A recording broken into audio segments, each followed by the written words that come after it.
কি মনে হয় ইংরেজি পরীক্ষার প্যাসিভ ভয়েস অংশটা একটু কঠিন লাগে? একদম চিন্তা করবেন না। এই আলোচনায় আমরা অ্যাডভান্সড নিয়মগুলো এমনভাবে শিখব যেন পরীক্ষাতে একটা নম্বরও হাতছাড়া না হয়। চলুন তাহলে শুরু করা যাক। আচ্ছা চলুন তো শুরু করা যাক এমন একটা প্রশ্ন দিয়ে যেটা পরীক্ষায় প্রায়ই আসে, আর সত্যি বলতে কি অনেকেই এটাতে ভুল করে বসে। বাক্যটা হলো হানি টেস্টস সুইট। এর প্যাসিভ ফর্ম কি হতে পারে বলে মনে হয়? একটু ভাবুন তো। এটা কিন্তু গতানুগতিক নিয়মে হবে না। তো সঠিক উত্তরটা হলো honey is sweet when it is tasted. একটু অবাক লাগছে তাই না? এটাই হলো কোয়াসি প্যাসিভ ভার্বের আসল খেলা। আর ঠিক এই ধরনের কিছু অ্যাডভান্সড নিয়মই আমরা আজকে খুব সহজ করে শিখতে চলেছি। তাহলে চলুন এক নজরে দেখে নিই আজ আমরা কি কি শিখতে চলেছি। প্রথমে প্যাসিভ ভয়েসের কিছু সাধারণ চ্যালেঞ্জ নিয়ে কথা বলবো। এরপর দেখব কিছু বিশেষ ধরনের বাক্য আর ভার্ব, যেমন অপটেটিভ ও কোয়াজি প্যাসিভ। তারপর আসবে প্রেপোজিশন ও কমপ্লিমেন্টের ব্যবহার।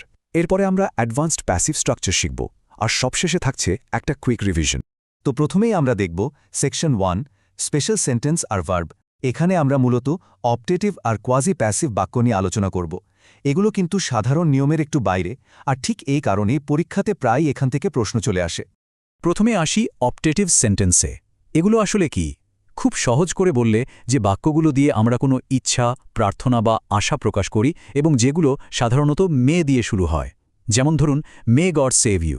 এই স্লাইডটা একটু খেয়াল করে দেখুন। এর প্যাসিভ গঠনটা কিন্তু বেশ সহজ। মে শব্দটা একদম শুরুতেই থাকছে, ওটার কোনো পরিবর্তন হচ্ছে না। শুধু অবজেক্টের সামনে চলে আসছে, আর তারপর বি এবং ভার্বের থার্ড ফর্ম বা V3 বসছে। যেমন মে গড সেভ ইউ হয়ে যাচ্ছে may you be saved by God. নিয়মটা মাথায় গেঁথে নেওয়ার জন্য এই উদাহরণগুলো দেখলে ব্যাপারটা একদম পরিষ্কার হয়ে যাবে। দেখুন, প্রত্যেকবার কিন্তু একই প্যাটার্ন ফলো করা হচ্ছে। May the teacher praise you হয়ে যাচ্ছে may you be praised by the teacher. প্যাটার্নটা একবার ধরে ফেললে আর ভুল হওয়ার চান্সই নেই, তাই না? এবার আসছি খুব গুরুত্বপূর্ণ একটা টপিকে, কোয়াজি প্যাসিভ ভার্ব। নামটা শুনে কঠিন মনে হলেও ব্যাপারটা কিন্তু সহজ। এগুলোর গঠনটা অ্যাক্টিভের মতো, কিন্তু অর্থটা প্যাসিভের। এগুলো আবার দুই রকমের হয়, একটা কমপ্লিমেন্ট সহ আর একটা কমপ্লিমেন্ট ছাড়া। এখানে কমপ্লিমেন্ট মানে হলো সাবজেক্টকে বর্ণনা করে এমন কোনো শব্দ, সাধারণত অ্যাডজেক্টিভ। আর দুটোর নিয়মও কিন্তু একটু আলাদা। এই স্লাইডটা দুটো নিয়মকে পাশাপাশি রেখে দারুণভাবে বুঝিয়ে দিচ্ছে। মনে আছে আমাদের প্রথম প্রশ্নটা, হানি টেস্ট সুইট? এর উত্তরটা দেখুন। এখানে সুইট হলো কমপ্লিমেন্ট, তাই এর গঠনটা হয়েছে noun plus is plus complement plus when plus it is plus V3। আর যখন কমপ্লিমেন্ট থাকে না, যেমন দ্য হাউস ইজ বিল্ডিং, তখন প্যাসিভটা হয় সাধারণ কন্টিনিউয়াস টেন্সের মতো, the house is being build. আচ্ছা, এবার আসি আমাদের দ্বিতীয় সেকশনে, প্রিপোজিশন আর কমপ্লিমেন্ট। কমপ্লিমেন্ট কি তা তো আমরা একটু আগেই দেখলাম। এখন দেখব যখন ভার্বের সাথে কোনো প্রিপোজিশন বা অবজেক্ট কমপ্লিমেন্ট যুক্ত থাকে তখন প্যাসিভ ভয়েসের নিয়মগুলো কেমন হয়। এখানে সবচেয়ে জরুরি যে নিয়মটা মনে রাখতে হবে সেটা হলো প্যাসিভ করার সময় ভার্বের সাথে যে প্রিপোজিশনটা থাকে সেটাকে কিন্তু সরানো যাবে না। ওটা সবসময় ভার্বের সাথেই থাকবে।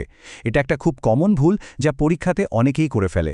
উদাহরণগুলোর দিকে তাকালেই ব্যাপারটা জলের মতো পরিষ্কার হয়ে যাবে। দেখুন, he laughed at the lame man.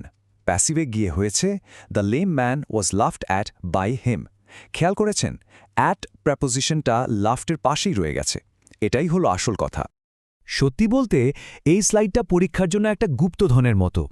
একটা জিনিস কিন্তু মাথায় রাখতে হবে, প্যাসিভ ভয়েসে সবসময় যে বাই বসবে তা কিন্তু নয়। কিছু নির্দিষ্ট ভার্ব আছে যাদের পরে তাদের নিজস্ব প্রেপোজিশন বসে, যেমন প্লিজডের সাথে বসে উইথ, নোনের সাথে টু, আর শক্টের সাথে অ্যাট। এগুলো মুখস্থ রাখাটা খুবই জরুরি। এই যে দেখুন, এই স্লাইডটা খুব পরিষ্কার করে দেখাচ্ছে যে আমরা সাধারণত কি ভুল করি আর কোনটা আসলে সঠিক। হি ওয়াজ নোন বাই মি বলাটা ভুল। সঠিক ফর্ম হল he is well known to me. এই ছোট ছোট পার্থক্যগুলোই কিন্তু পরীক্ষার খাতায় নম্বর বাড়িয়ে দেয়। এখন আমরা দেখব অবজেক্টিভ কমপ্লিমেন্ট থাকলে কি হয়। এর মানে হলো অবজেক্টকে বর্ণনা করার জন্য একটা বাড়তি শব্দ, যেমন কোনো পদবি বা নাম। দেখুন, we elected him the president. এই বাক্যে দ্য প্রেসিডেন্ট হলো কমপ্লিমেন্ট। প্যাসিভ করার সময় এটা কিন্তু একদম অপরিবর্তিত থাকছে। সোজা কথায় হি ওয়াজ ইলেক্টেড দ্য প্রেসিডেন্ট। চলে এলাম আমাদের তৃতীয় সেকশনে, অ্যাডভান্স প্যাসিভ স্ট্রাকচার। নাম শুনে ভয় পাওয়ার কিছু নেই। আমরা এখন সবচেয়ে জটিল দুটো নিয়ম, অর্থাৎ ইনফিনিটিভ এবং কমপ্লেক্স সেন্টেন্সের ভয়েস চেঞ্জ খুব সহজ করে শিখব। ইনফিনিটিভের প্যাসিভ করার নিয়মটা কিন্তু খুবই সহজ, অথচ খুব কাজের। যেখানেই টু প্লাস ভার্বের ফর্ম দেখবেন প্যাসিভ করার সময় সেটাকে শুধু টু প্লাস বি প্লাস ভার্বের পাস্ট পার্টিসিপল বা V3 ফর্মে বদলে দিলেই হবে। উদাহরণ দুটো একটু ভালো করে খেয়াল করুন। He has to work out the sums হয়ে যাচ্ছে the sums have to be worked out by him. একইভাবে there is no time to waste হয়ে যাচ্ছে there is no time to be wasted. মূল গঠনটা হলো টু বি এবং V3, এটাই মনে রাখতে হবে। কমপ্লেক্স সেন্টেন্স মানে হল যেখানে একাধিক ক্লজ বা বাক্যাংশ থাকে। এগুলোর ভয়েস চেঞ্জ করার নিয়মটা একটু আলাদা। সাধারণত প্রথম ক্লজটিকে আমরা ইট ইজ এই স্ট্রাকচার দিয়ে প্যাসিভ বানাই এবং পরের ক্লজটিকেও আলাদাভাবে প্যাসিভ করি। চলুন একটা উদাহরণ দেখলে ব্যাপারটা পরিষ্কার হয়ে যাবে। এই উদাহরণটা দেখলেই কিন্তু পুরো ব্যাপারটা পরিষ্কার হয়ে যাবে। I don't know how she did ইট, এখানে দুটো অংশই বদলে যাচ্ছে। আই ডোন্ট নো হয়ে যাচ্ছে it is not known to me, আর হাউ শি ডিড ইট হয়ে যাচ্ছে how it was done by her.